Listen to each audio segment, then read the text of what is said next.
நாடு முழுவதும் 4,30,000 சுய உதவி குழுக்களுக்கு மொத்தம் 2,500 கோடி ரூபாய் சுழல் நிதியை நாளை விடுவிக்கிறார் பிரதமர் மோடி.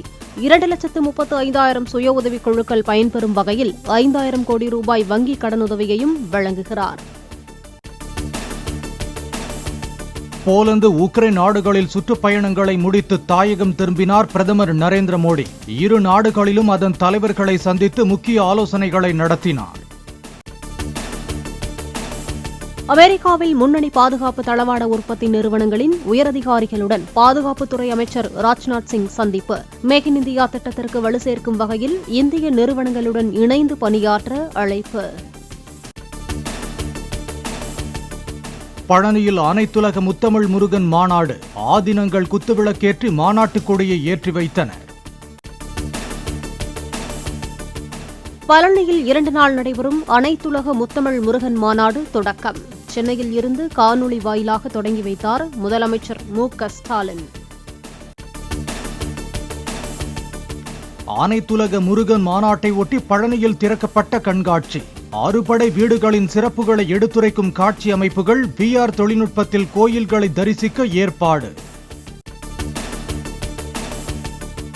பழனி அனைத்துலக முருகன் மாநாட்டில் பங்கேற்ற பக்தர்களுக்கு வழங்கப்பட்ட 10 பொருட்கள் அடங்கிய பிரசாத பை, முருகன் புகைப்படம், பஞ்சாமிர்தம், விபூதி, லட்டு உள்ளிட்டவை வழங்கப்பட்டன.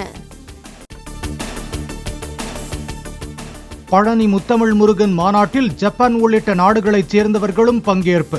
தமிழ் கடவுள் முருகனின் பக்தி பாடலை பக்தி பரவசத்தோடு பாடிய ஜப்பானியர். ஓம் முருகா குரு முருகா ருரு முருகா நந்த முருகா சிவசக்தி பாரகனே சண்முகனே சதாச்சரனே எம்பக்கிருன் நீனிருன் நீரு கக்கா ஓம் ஐம் ஸ்ரீம் பெல் கக்கா ஸ்வாஹா. பழனி முத்தமிழ் முருகன் மாநாட்டில் மனமுருக பக்தி பாடல்களை பாடிய சிறுமி தியா. முருகா உன்னை தேடி தேடி எங்கும் காணினே. வரிகளுக்கு ஏற்ப முகபாவனைகளுடன் முருகன் பாடல்களை பாடினார். பால் மணக்குது பழம் மணக்குது பழனி மலையிலே.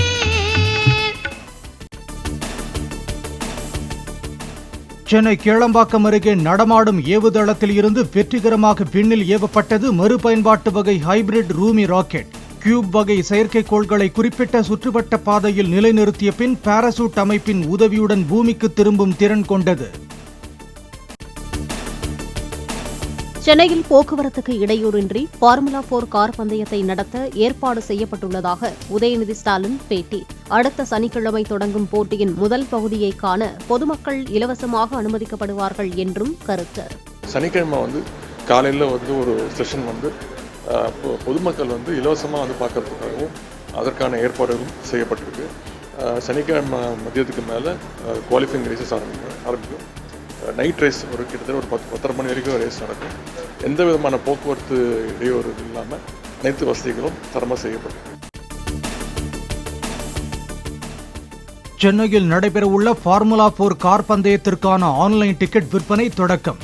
ஒரு நாள் போட்டியை காண குறைந்தபட்சம் 1,699 ரூபாயாகவும் அதிகபட்சமாக 10,999 ரூபாயாகவும் டிக்கெட் விலை நிர்ணயம்.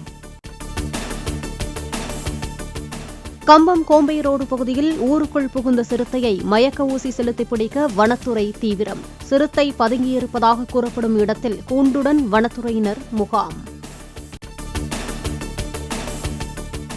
ஆம்ஸ்டாங் வழக்கு தொடர்பாக தம்மிடம் விசாரணை நடத்தப்படவில்லை என இயக்குனர் நெல்சன் விளக்கம். காவல்துறை தரப்பில் சம்மன் ஏதும் அனுப்பப்படவில்லை என்றும் ஆடியோ பதிவு.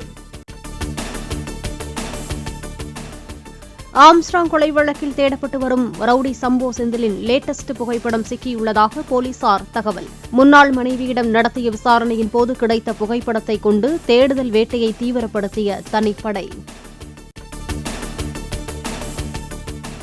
நாமக்கல் அருகே +1 படிக்கும் 2 மாணவர்களுக்கிடையே ஏற்பட்ட தகராறில் ஒரு மாணவர் உயிரிழந்த விவகாரம். மாணவர்களை கவனிக்க தவறியது ஏன் என்று பலியான மாணவனின் பெற்றோர், உறவினர்கள் எழுப்பிய கேள்விக்கு பதிலளிக்க முடியாமல் மன்னிப்பு கோரிய ஆசிரியர்கள். காவிரி நடுவர் மன்ற இறுதி தீர்ப்பிலும் உச்சநீதிமன்றம் அளித்த தீர்ப்பிலும் கர்நாடகம் மேகதாதுவில் அணை கட்ட அனுமதி அளிக்கப்படவில்லை. பாசன வசதி வரும் மாநிலங்களின் ஒப்புதல் இல்லாமல் கர்நாடக அரசால் அணை கட்ட முடியாது என தமிழக நீர்வளத்துறை அமைச்சர் துரைமுருகன் திட்டவட்டம். ஹைதராபாத்தில் ஏரியை ஆக்கிரமித்து கட்டப்பட்ட புகாரில் நடிகர் நாகார்ஜுனாவுக்கு சொந்தமான மாநாட்டு மைய கட்டடம் இடித்து அகற்றம். சம்பந்தப்பட்ட இடம் பட்டா நிலம் என்றும் ஒரு அங்குல நிலம் கூட ஆக்கிரமிப்பில் இல்லை என்றும் நாகார்ஜுனா விளக்கம். ஜனநாயக கட்சி வேட்பாளர் கமலா ஹாரிஸ் மீது குடியரசுக் கட்சி வேட்பாளர் டொனால்டு டிரம்ப் சரமாரி தாக்கு. விலைவாசி உயர்வு, எல்லையில் ஊடுருவல் போன்ற பிரச்சினைகளை பற்றி பேசாமல் தம்மை குறிவைத்தே கமலா ஹாரிஸ் பேசுவதாக விமர்சனம்.